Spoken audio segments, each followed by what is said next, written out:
I'm Tom Prescott, and I'm a recorder maker. I'm here in my workshop in Hanover, New Hampshire to talk to you about how to care for your recorder. I'm first going to talk to you about what you can do for your recorder without removing the block, and then I'll show you how to remove the block to clean and oil the windway. The best way to care for your recorder is to keep it clean. The windway of the recorder is the area between where you blow and the ramp, which is where the air exits. This is a very small space, so it's easy to have it clog up.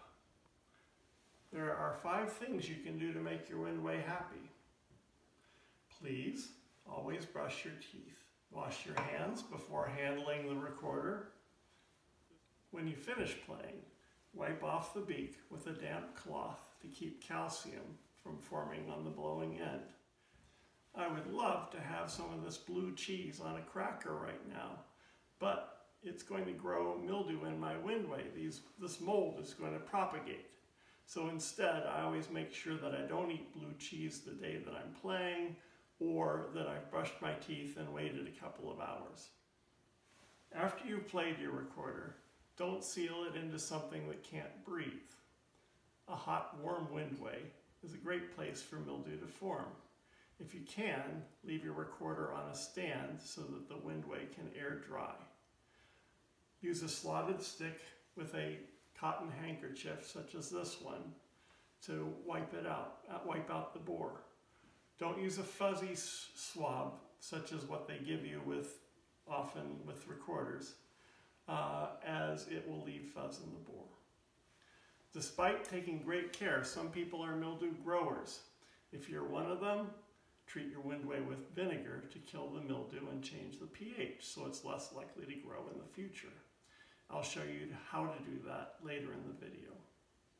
Besides keeping your recorder clean, it's important to keep it humidified so it will stay stable.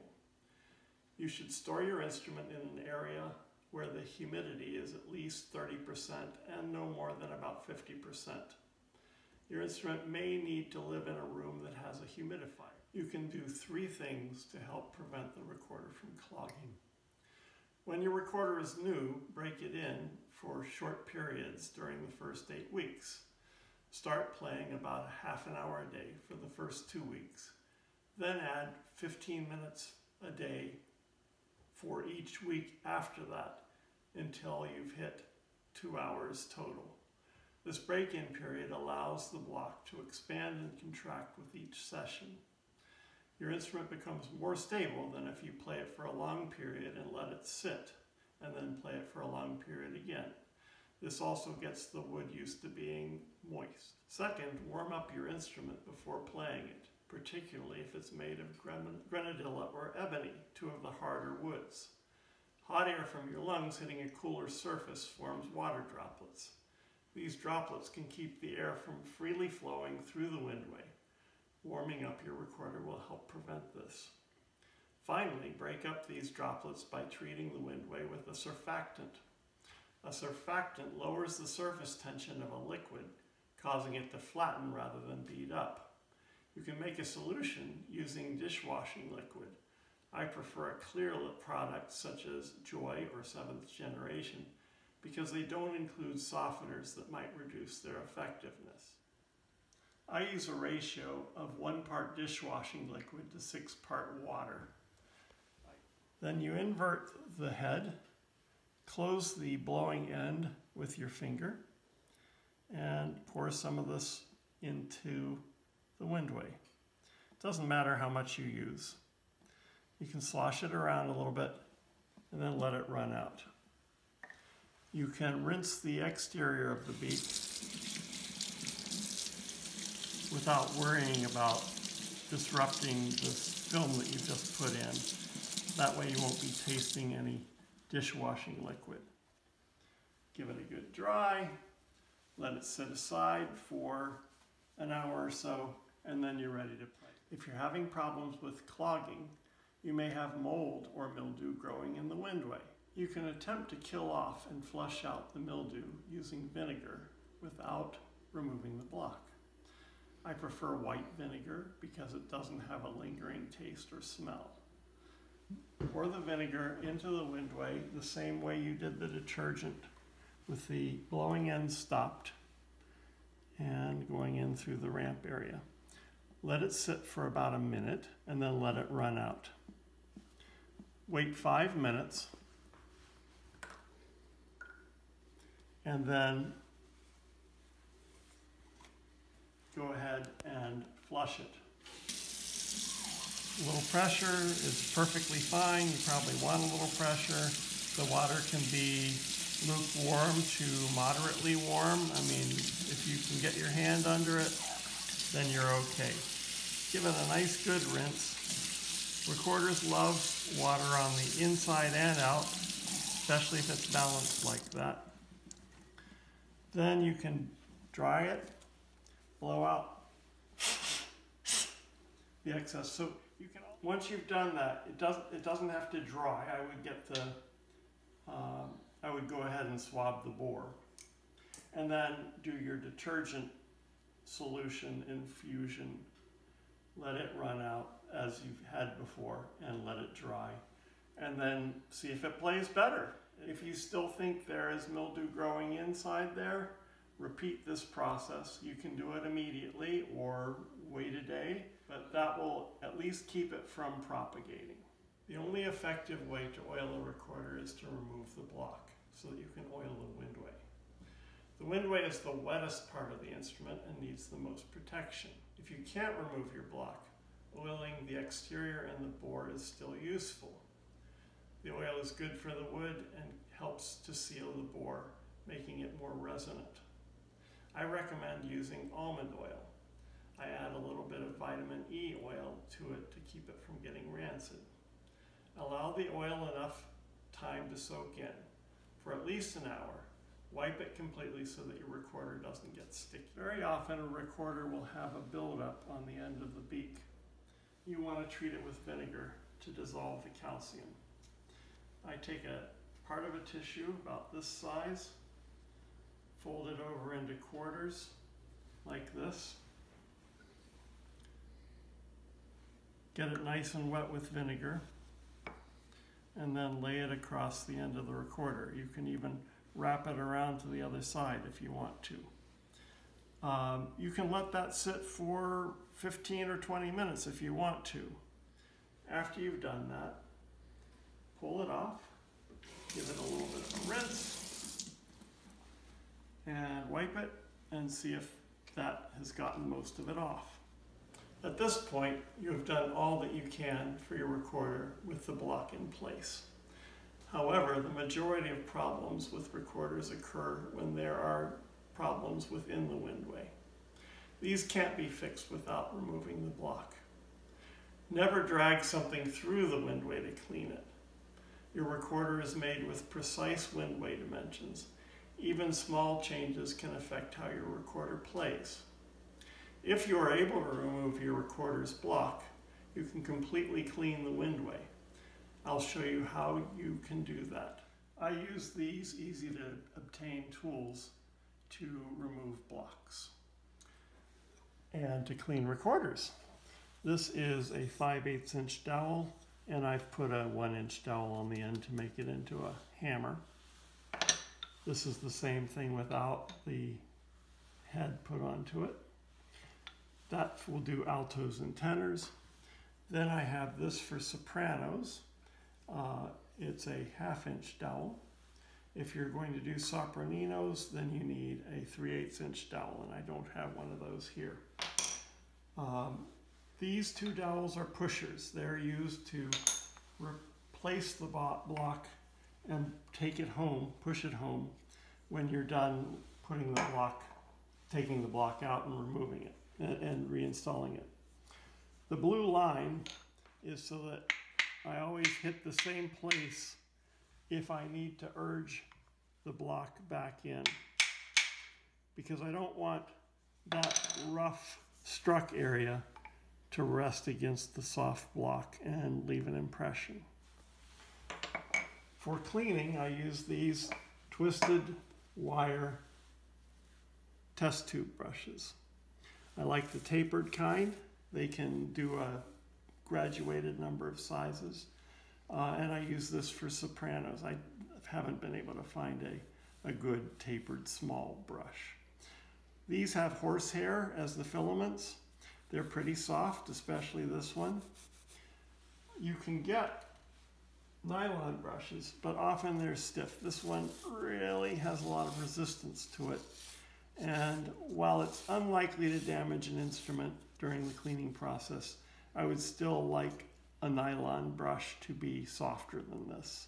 Horsehair brushes are almost always soft.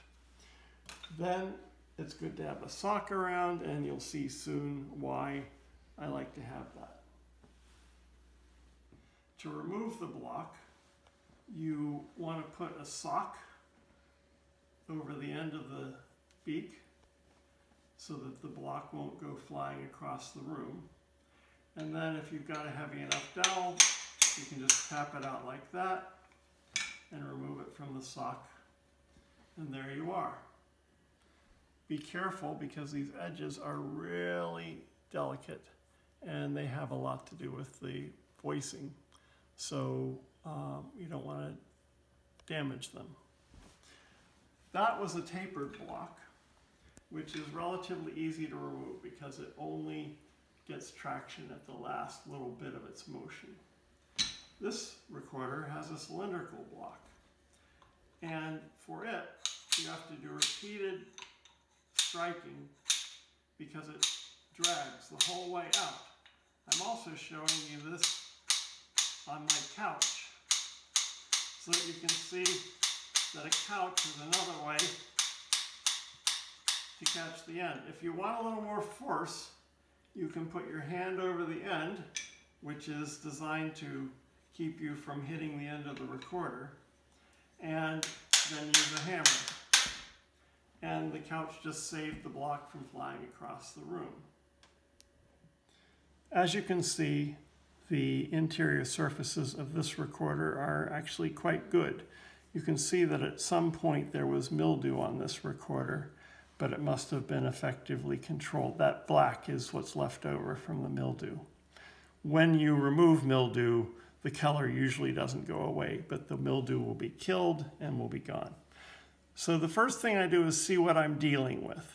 And I'm looking down here with a light behind it and just looking for roughness, feeling for roughness. And then I'm checking the surface of this, of the block. Then I'm ready to start cleaning it. The first thing I always do is to apply vinegar to the voicing surfaces.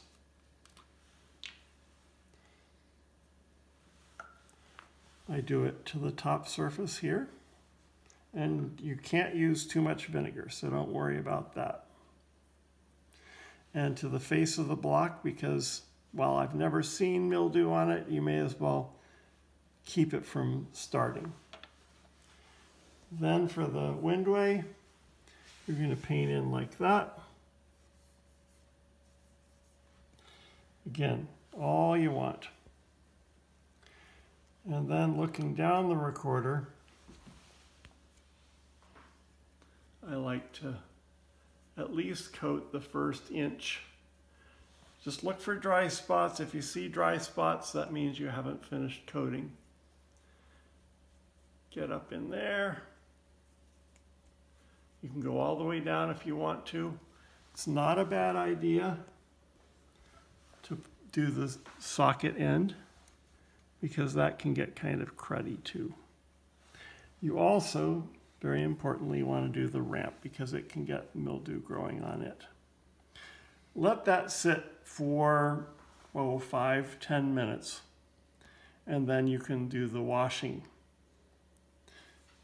If you had really heavy mildew, you would want to do a quick washing, come back again and use the vinegar again, and then do a second washing.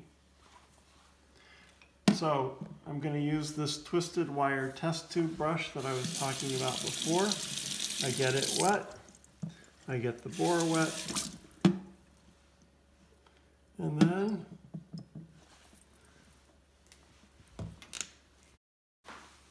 I run a ribbon of this nice dishwashing liquid. You could use anything, but as you know, I'm a fan of Joy. And then you insert the brush and hold it pretty firmly so you can see I'm getting quite a lathering going. And just the 20 seconds I've done there is usually enough to loosen anything that's in there. Remember, it got in there from your saliva, and therefore it's water soluble for the most part. The only thing that's not water soluble is the mildew, because it's tenacious. Once you've done the head, go over the block, do the face of the block. I can go straight to rinsing. I like to use the brush to urge out all of the detergent. So first I get the brush unsoapy. Once you've got all the detergent off, I'm going to take a tea towel to do the basic drying because it's so nice and absorbent. Then dry the exterior of the head. The socket is often really dirty on these because it's got cork grease or wax or whatever in it. So I take a tissue and clean that like this. On many recorders, this would be black where it had done the job. This recorder is pretty clean, so we don't have that issue. Then swab out the bore and windway. We've already dried the block, I think. And put it on its side. And ideally, you would let it sit overnight to dry. If you're in a hurry, you can use a hair blower. You can run it on high. I usually dry the block and the head at the same time. And as long as your hand can stand the temperature, then the recorder can stand the temperature. If you have one of the maple instruments that's got a paraffinated bore, paraffinated wood, pearwood often is done the same way. You have to be careful with your temperature because it will cause the paraffin to come out onto the surface. So now that the recorder's been allowed to dry, you're ready for oiling. I have my prepared almond oil here. And I like to use a doubled over piece of, a doubled over pipe cleaner. Doesn't matter what order you do it in. I usually start with the windway. It's always good to have a light so I can look down the bore.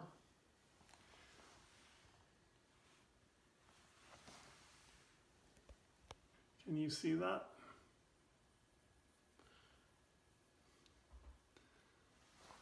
I do the whole bore all the way down and keep going until I don't see any dry spots in there.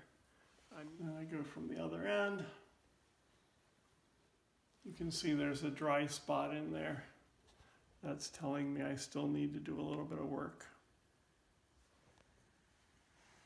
Yep. And you oil the ramp.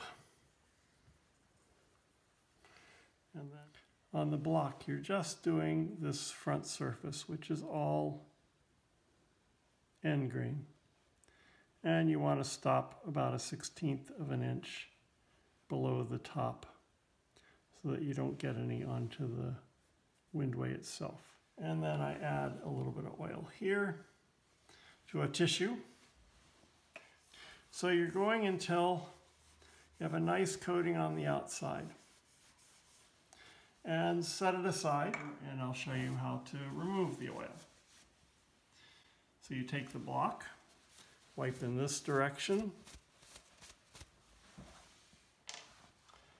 Then I like to start with the exterior because otherwise I'll be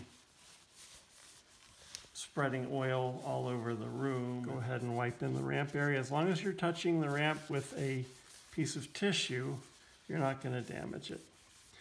Use your thumbnail or a fingernail to get into the beads, and I usually wipe the socket at this point too. Then I take the same tissue, to be economical, and start it into the bore like this.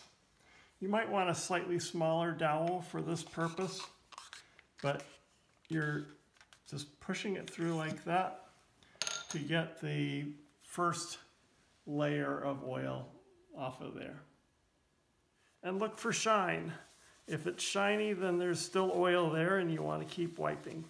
Get your socket again. Notice the last time I didn't get it all. See if there's anything visible in there. There's still just a slight dull sheen on the lower surface there. And that's enough that I would want to give it yet another wipe, because I don't want anything left on the surface. And check the corners of the windway. You may have to use a little bit more force to get those corners.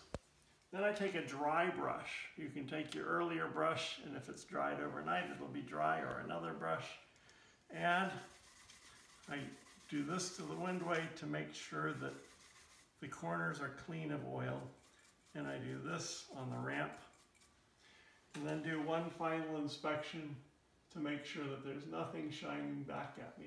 Once that's done, the cleaning process is over. You can put in your anti-condensing solution, go directly onto the roof. That's the only area that needs the solution. Then I leave that aside to dry, which is 10 minutes.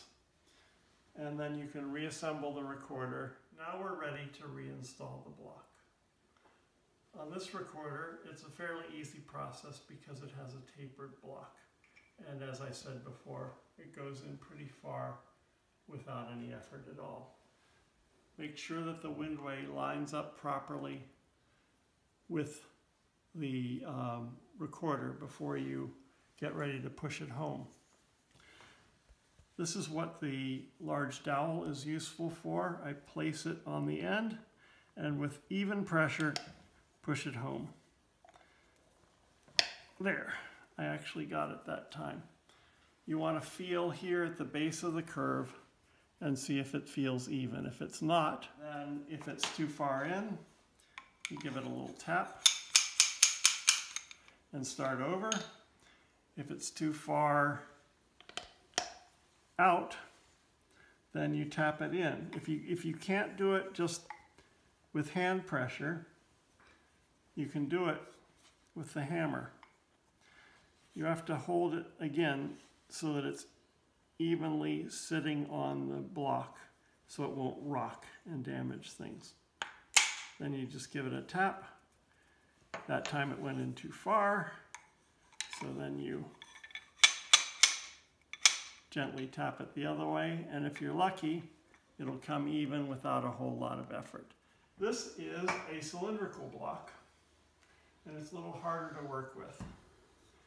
You really have to pay attention to making sure that the windway is lined up, because that's your chief way to index the block to the head. Then, keeping it snug in the windway area, you want to get it past this initial point here, and then get it in as far as you can by hand. I did pretty well that time, but these always take a little bit more effort and require usually some hammer work. You might want to wear a glove.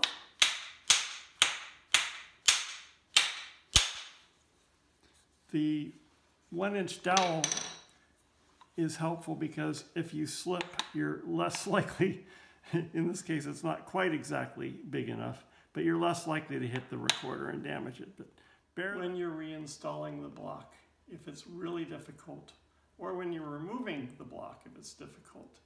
You are probably doing it during the time of year when the block is most firmly in place.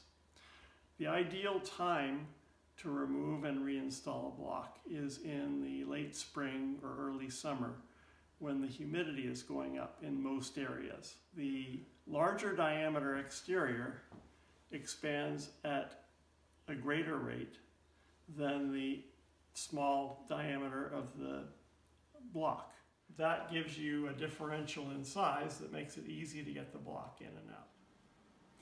If you have string joints and they're a little loose, it's easy to fix. I like to turn the end at 90 degrees so that I can find it. And you just unwind about that much, wind it back on.